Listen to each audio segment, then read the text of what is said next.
The freight train looked ordinary. So ordinary it blended perfectly into the background noise of American infrastructure. A CSX railway convoy of 4 to 7 cars moving from Seattle to Chicago on a standard commercial route that carried electronics, automotive parts, and textiles every single day. The kind of train nobody questioned, nobody photographed, nobody stopped to think about. Because thousands just like it crossed the country daily without incident, without attention, without suspicion. Yet buried inside that familiarity was something engineered to hide in plain sight, because cars 17, 23, 31, 38, and 42 were not freight cars at all, even though from the outside they looked identical to every other rusted, weathered boxcar on the line, scarred by years of service, tagged with faded serial numbers, indistinguishable from the mass of steel rolling across the continent. But inside those 5 cars were not pallets or crates or machinery. They were prisons, sealed human containment.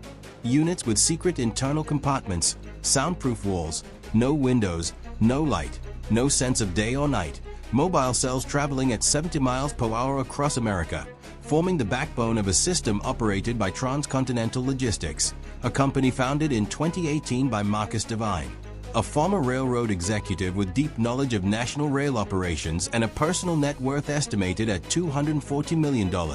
a man who understood better than anyone how America moves things quietly and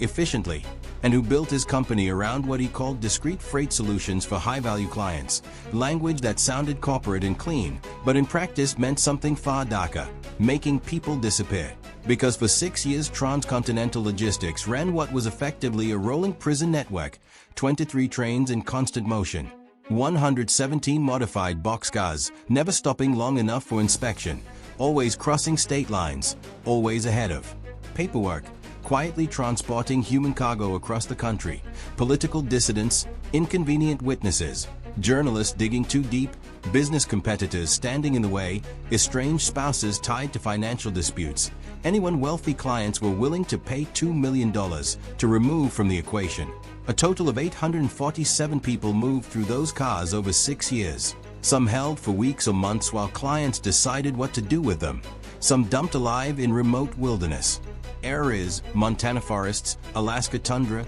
desert backroads, with threats issued against their families to ensure silence. And some never released at all, executed during night stops with bodies discarded into America's vast, empty spaces where evidence dissolves into distance. All of it designed around Devine's core insight that kidnapping is ancient, but imprisonment traditionally requires stationary locations, warehouses, buildings, compounds, that law enforcement can find, raid, and dismantle. Whereas a prison that never stops moving breaks jurisdiction, invalidates warrants, and stays permanently ahead of investigators, a strategy Devine openly explained to investors in recorded pitches later seized by the FBI. Federal agents raid buildings, not trains in motion. By the time they secure a warrant for one train, it's crossed 3 states and entered a new jurisdiction where that warrant means nothing. And from an operational security perspective, the model was flawless, even as it was morally monstrous. With modified boxcars that were engineering achievements in deception, normal steel shells on the outside, fully enclosed prison cells on the inside with filtered air intake, chemical toilets, water tanks, ration storage, everything required for human survival except communication or escape, creating total sensory deprivation where prisoners lost all sense of time. As one cooperating guard later testified, no daylight, no darkness cycle, just constant motion and metal noise. And after a week they no longer knew if it had been days or months, a form of psychological torture without a single blow, until the system began to crack not through force but through pattern recognition. When FBI Special Agent Jennifer Morrison noticed an anomaly buried in years of missing persons data, high-profile disappearances with no ransom demands, no bodies, no digital trail, witnesses in federal cases, journalists, activists, all vanishing cleanly across multiple states, and when Morrison overlaid those disappearances against national rail schedules, a chilling pattern emerged. TransContinental Logistics trains were present within 24 hours of every disappearance, a statistical probability so low it couldn't be dismissed as coincidence, prompting a shift in strategy when traditional warrants failed because trains moved faster than paperwork, leading the FBI to deploy covert GPS trackers during brief rail stops, silently mapping the movements of all 23 trains over 3 months, identifying exactly which cars had been modified, until the breakthrough came with Michael Torres, an investigative journalist targeted after exposing corporate corruption, abducted from his home, drugged, and waking up in total darkness aboard a moving train. But Torres had prepared for retaliation, carrying a surgically implanted emergency beacon activated by a specific finger pressure sequence, a last resort panic signal broadcasting his location via satellite. And when that signal appeared on FBI systems moving westbound at freight train speed along a CSX line, Morrison immediately recognized the signature: TransContinental, prison car, active kidnapping, triggering a desperate race against jurisdiction as the train cut through Wyoming into Montana while agents scrambled to coordinate railroad authorities under emergency kidnapping statutes. Knowing every minute lost meant potential execution or derailment, authorization finally granted just in time. There. Montana Railroad Authority ordering an emergency stop outside Billings, the engineer complying in confusion as FBI tactical teams arrived by helicopter, surrounding what everyone on paper believed was a harmless freight convoy. Agents moving car by car through legitimate cargo, electronics, auto parts, textiles, until they reached Car 23. The moment where America's invisible transportation network finally revealed what it had been hiding all along. The guards inside the boxcar were armed and aggressive, repeating that the train carried private cargo and that federal agents had no authority without a specific warrant, trying to hide behind procedure and jurisdiction. But the FBI agent standing inches from the steel door replied coldly that a kidnapping victim was actively transmitting a live distress signal from inside that very car, and that signal itself constituted exigent circumstances, making it a lawful warrant in real time. And when the guards realized that resistance would only end with them in cuffs or worse, they stepped aside and opened the compartment, allowing FBI agents to breach the car and peel back the false interior wall to reveal the hidden prison chamber inside, a sealed, soundproof compartment built into the structure of the boxcar, where Michael Torres was found alive but badly disoriented, blinking under flashlight beams, struggling to stand, his voice cracking as he asked how long he had been there and what day it was, unable to process the answer when agents told him it was October 15th and that he had been taken on October 13th, because to him the time felt distorted, stretched, endless, a confirmation that the sensory deprivation worked exactly as designed. And as agents secured Torres and removed him from the car, they searched the compartment thoroughly and uncovered documents, coded logs, transport schedules, and handwritten lists showing 6 other prisoners who had previously occupied that same car, with notes indicating where some had been released and where others had been disposed, a word that immediately changed the tone of the operation. Because Agent Jennifer Morrison understood in that moment that this was not a single kidnapping or even a small network, but a fully operational system, a mobile incarceration infrastructure spanning the entire country, prompting her to issue an urgent directive that every TransContinental Logistics train had to be stopped at the same time, because stopping them one by one would give operators time to communicate, to execute prisoners, to derail trains, or to destroy evidence. And what followed was one of the most complex domestic interdictions in FBI history, requiring coordination across 17 states and 73 separate agencies including state police, railroad authorities, Amtrak police, DEA, ATF, and local emergency services, all instructed to halt 23 moving freight trains within a narrow 30-minute window using emergency mechanical failures, track obstructions, or federal stop orders as justification, while Morrison's greatest fear remained that some operators might deliberately crash trains to eliminate witnesses, a contingency addressed by staging medical teams, fire rescue, and tactical units at every planned stop. And at exactly 2:11 p.m. Eastern Time on November 1st, Operation Iron Chain was executed.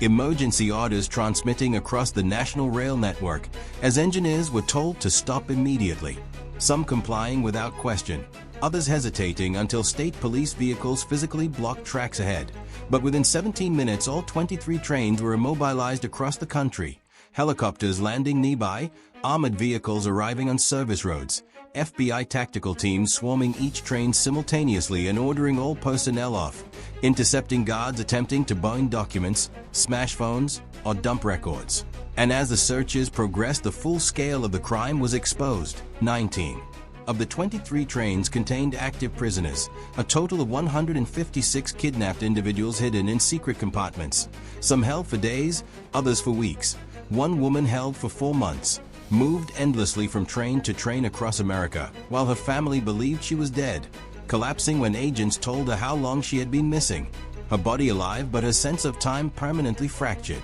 All victims suffering dehydration, malnutrition, and deep psychological trauma as medical teams worked to stabilize them. While Marcus Devine was arrested at his Virginia residence before he could flee, charged with hundreds of crimes as investigators seized records detailing 6 years of operations, 847 total victims, client identities, payment trails, release sites, and execution locations scattered across the continent, evidence so overwhelming it led to the dissolution of TransContinental Logistics. Life sentences for Devine stacked one after another, convictions of guards and crew who knowingly participated, prosecutions of wealthy clients who believed money could erase people, and left behind survivors struggling to rebuild their lives, many unable to sleep without feeling motion, haunted by the soundless darkness of a train that never seemed to stop. While the investigation into the remaining missing victims continued, proving how easily ordinary infrastructure can be turned into a weapon when speed,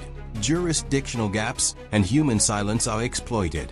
Those who were released were dropped in the most remote places imaginable: deep wilderness, forgotten desert roads, mountain passes, stretches of land where cell service didn't exist and human presence was rare, and many of them survived only by hiding, terrified to come forward, convinced the people who put them on those trains would finish the job if they were found, until FBI agents painstakingly tracked them down, proved the network was dismantled, and convinced them they were finally safe, bringing them home one by one. While others were never located at all and were formally classified as presumed dead, their bodies believed to be scattered across America in rivers, abandoned mines, forests, and ravines so vast and numerous that full recovery was nearly impossible, leaving families clinging to fragments of closure when DNA matches were made or remains were found,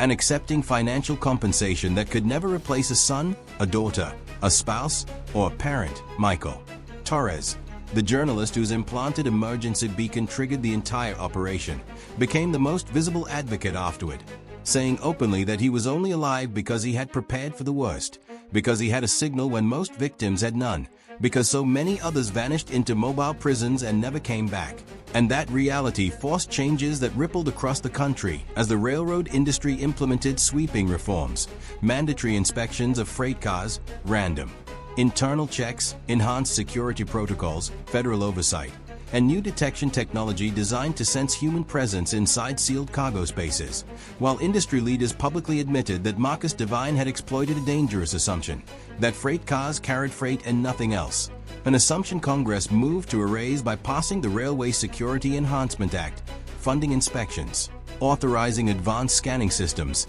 and imposing severe penalties for using rail infrastructure for kidnapping or trafficking. The 117 modified prison cars were publicly destroyed, crushed, and melted down, then recast into a memorial sculpture meant to stand as a warning that ordinary systems can be turned into instruments of horror if left unexamined. As the FBI established a permanent task force dedicated to monitoring freight and logistics companies nationwide, knowing full well that Devine was not the first person to weaponize infrastructure and would not be the last. Only now someone was watching. And when the final numbers were released, one fact stunned even veteran agents. Most multi-state train interdictions take hours to coordinate across jurisdictions. But Operation Iron Chain stopped 23 trains in 17 states in just 17 minutes, made possible only because assets had been pre-positioned, emergency authorities pre-cleared, and execution carried out with near-military precision, because every minute mattered, because a single warning call between engineers